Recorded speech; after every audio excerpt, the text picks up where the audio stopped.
In science, just getting a number, that's only half the battle. The real challenge, the real science, is turning that raw data into a conclusion that can actually stand up to scrutiny. Today, we're going to open up the essential statistical toolkit that lets us do exactly that, transforming simple numbers into real knowledge. So, let's get started.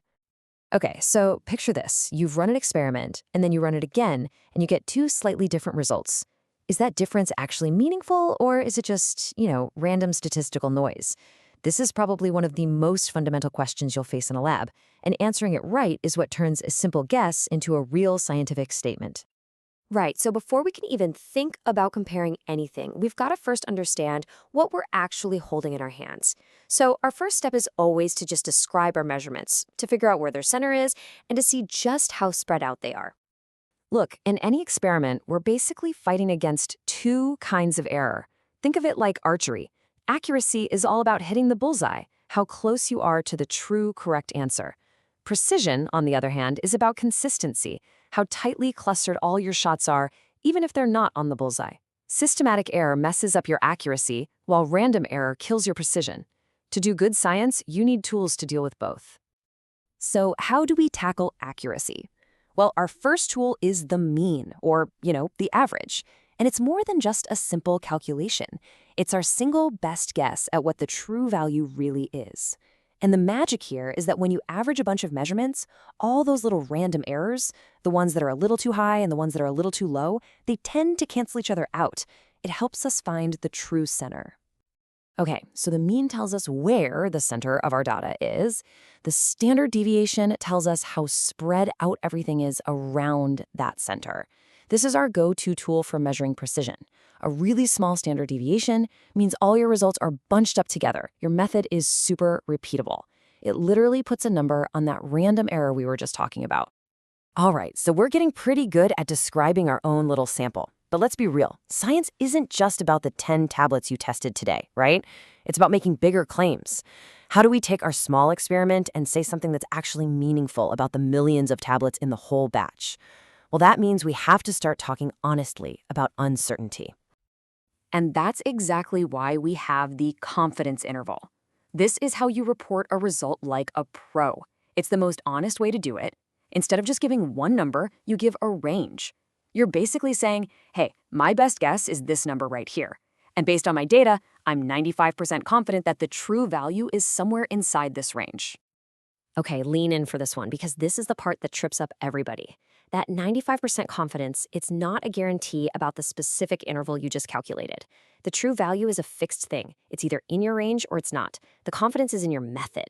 It means that if you were to repeat this whole experiment 100 times, about 95 of the ranges you calculate would successfully trap that true value. It's a statement about how reliable your process is over the long run. Okay, now we're getting to the good stuff. We can describe our data, we can report it with uncertainty. Now it's time to actually make some decisions. Is this new drug better than the old one? Does this water sample meet safety standards? Hypothesis testing gives us a formal, step-by-step way to stop guessing and start making real, objective comparisons. But hold on a second. Before we jump in and compare the average results from two different methods, we have to ask a really important question first. Are they even equally consistent? I mean, is their random error, their precision, even in the same ballpark? Comparing a super precise method to a really sloppy one just isn't a fair fight. And the tool for that job? It's called the F-test. Its purpose is simple but absolutely critical. It compares the variances of two groups, and variance is just the standard deviation squared. The F-test acts as our statistical gatekeeper, telling us if the precisions are similar enough for us to even bother comparing the means. So you can really think of the F-test as our quality control check. Once it gives us the green light, once it says, yep, the precisions of these two methods are comparable, then, and only then, can we move on to the main event and ask if their average results are actually different. And this brings us to a really cool piece of history. You'd think that our next tool, probably one of the most famous statistical tests ever, came out of some stuffy math department at a big university, right?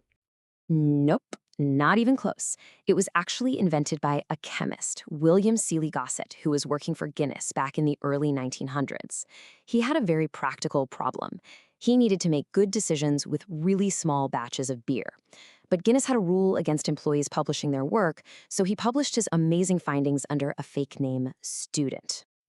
And that's how we got students' t-test. This thing is the absolute workhorse for comparing the means of two groups. It looks at the difference between the two averages and compares that against the amount of random scatter in the data. Then it gives you a verdict. Is the difference real and statistically significant, or is it just due to random chance? And you know, all these fancy tests, they really follow the same basic logic, a simple four-step dance. First, you start with the assumption that nothing's going on, that there's no difference. That's your null hypothesis. Second, you calculate a number, your test statistic. Third, you look up a critical value in a table to see what the cutoff is for significance. And fourth, you make your call. Is my calculated value past that cutoff? If yes, you have a significant result. Okay, comparing two things is great, but let's be honest. Real-world science gets messy, right? What happens when you're not just comparing two methods, but maybe 3 different analysts, or 4 different labs, or 5 different brands of a product? Now, your first instinct might be to just run a bunch of t-tests, right? Lab A versus B, then A versus C, then B versus C. But please, don't do that. It's a huge statistical trap. See, every time you run a test, there's a small chance you'll get a false positive.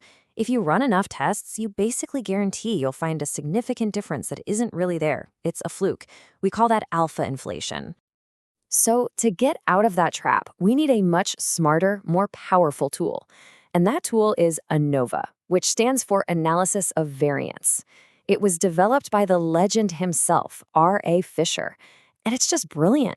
It lets you compare the means of all your groups at the same time, in one single test, keeping your error rate right where it should be. All right, let's step back and look at the big picture. These tools we've been talking about, they aren't just a random grab bag of tests. They actually fit together in a logical sequence, like a chain of evidence that lets you build a really powerful, really defensible argument from nothing but raw data. You can see this beautiful, logical flow here. It's like a decision tree. You start by just describing your precision using the standard deviation. If you need to check if 2 methods have the same precision, you use an f-test. Once you know they're comparable, you can compare their means with the t-test. And if you've got more than 2, you just level up to ANOVA. See? Each step builds on the last. So think of this table as your go-to cheat sheet. It connects every basic question you could have with the exact right tool to answer it.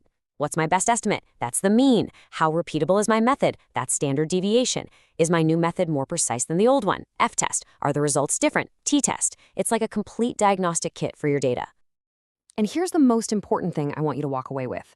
This is not just some academic exercise for a stats class you have to pass. This is it. This is the practical day-to-day toolkit you will use for the rest of your career in any STEM field. Every single time you have to make a decision based on data, these are the tools you'll be reaching for. Because at the end of the day, data, it's just a bunch of numbers on a screen. It doesn't have a voice. It can't speak for itself. Using these tools, that's how you give it a voice. So the real question is, now that you've got the toolkit, what story are you going to make your data tell?